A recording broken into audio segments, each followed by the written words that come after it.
안녕하세요, 최도사입니다. 오늘도 주의 백성을 돌보시는 주님과 동행하는 복된 하루가 되시기를 주님의 이름으로 축복합니다. 11월 23일 말씀은 다니엘서 11장 1절에서 19절까지의 말씀입니다. 내가 메대 사람 다리우스 1년에 그를 강하게 하고 보호하려고 일어섰다. 이제 내가 진실을 너에게 말하겠다. 보아라, 페르시아에 또 새 왕이 일어날 것이며 그 뒤에 넷째는 다른 누구보다 큰 재물을 모을 것이다.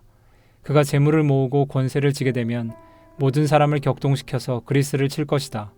그러나 그리스에서는 용감한 왕이 일어나서 큰 권력을 쥐고 다스리면서 자기 마음대로 할 것이다. 그러나 그의 권세가 끝날 때가 되면 그의 나라가 깨어져서 천하 사방으로 나뉠 것이다. 그의 자손도 그 나라를 물려받지 못한다. 그의 자손은 그가 누리던 권세도 누리지 못할 것이다.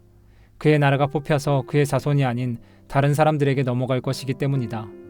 남쪽 왕이 강해질 것이나 그의 장군 가운데 하나가 그보다 더 강해져서 더 큰 나라를 다스릴 것이며 그의 권세는 매우 클 것이다. 몇 년 뒤에 그들은 동맹을 맺을 것이며 남쪽 왕은 자기 딸을 북쪽 왕과 결혼시켜서 서로 화친할 것이다. 그러나 그 여인은 아무런 권세도 지지 못하고 왕자를 낳아도 세자가 되지 못할 것이다. 그 여인과 그 여인을 호위하러 온 이들과 그 여인을 낳은 이와 그 여인을 편들어 돕던 모든 사람이 다 버림을 받을 것이다. 그러나 그 여인의 뿌리에서 난 자손 가운데서 한 사람이 왕의 자리를 이어받을 것이다. 그가 북쪽 왕의 군대를 공격할 것이며 요새에 들어가 그들을 쳐서 이길 것이다. 그가 그들의 신들과 그들이 부어서 만든 신상들과 귀중한 은그릇과 금그릇들을 노획하여 이집트로 가져갈 것이다. 평화가 몇 해 동안 이어간 다음에 북쪽 왕이 남쪽 왕의 나라를 치겠지만 결국 자기의 땅으로 후퇴할 것이다. 북쪽 왕의 아들들이 전쟁을 준비하면서 많은 병력을 모을 것이다. 그들 가운데 하나가 물밀듯이 내려가서 남쪽 왕의 요새를 쳐부술 것이다. 남쪽 왕이 크게 격분하여 나아가서 북쪽 왕과 싸울 것이다. 이때 북쪽 왕이 많은 군대를 일으킬 것이나 그 큰 군대는 남쪽 왕의 손에 넘어가 포로가 될 것이다. 남쪽 왕이 그 큰 군대를 사로잡을 때 그의 마음이 교만해져서 수많은 사람을 쓰러뜨리고도 승리는 차지하지 못할 것이다. 북쪽 왕은 돌아가서 처음부터 더 많은 군대를 일으킬 것이며 몇 해가 지난 다음에 큰 군대와 장비를 이끌고 갈 것이다. 그때 많은 사람이 일어나서 남쪽 왕을 칠 것이다. 너희 백성 가운데서도 난폭한 사람들이 나서서 환상을 본대로 이루려고 하겠지만 그들은 실패할 것이다. 그때 북쪽 왕이 와서 흙 언덕을 쌓고 요새화된 성읍을 빼앗을 것이다. 남쪽 군대는 북쪽 군대를 당해낼 수 없을 것이다. 남쪽의 정예부대도 북쪽 군대를 당해낼 힘이 없을 것이다. 북쪽 침략자들은 남쪽 사람들을 자기들의 뜻대로 억압할 것이나 아무도 그들을 당해내지 못할 것이다. 그들은 영광스러운 땅, 약속의 땅에 우뚝 설 것이며 그 땅을 완전히 장악할 것이다. 북쪽 왕은 자기 나라의 군사력을 이용하여 남쪽 왕과 화친할 것이며 남쪽 왕에게 딸을 주어 그 왕국을 멸망시키려고 할 것이다. 그러나 그 일은 이루어지지 않고 그에게 도움도 되지 못할 것이다. 그 뒤에 그는 해변 땅 쪽으로 방향을 돌려서 많은 곳을 점령할 것이다.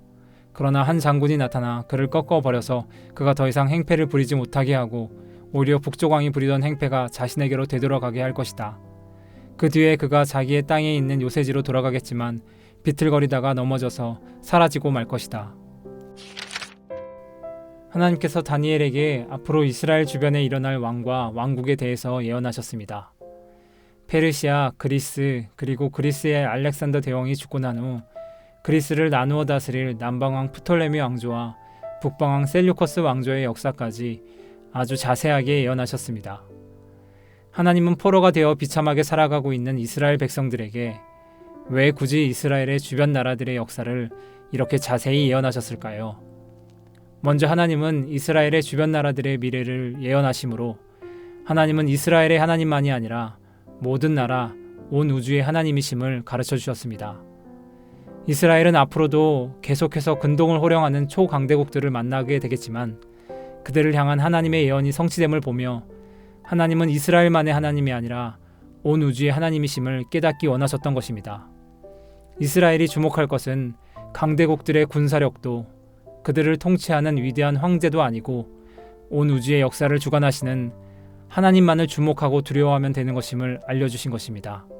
이스라엘 주변에 세워지는 나라들은 다들 하나같이 무자비하고 공격적인 제국들이었습니다.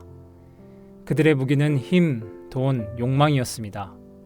욕망을 부추겨 재물을 모았고 재물을 모아 힘을 키웠습니다.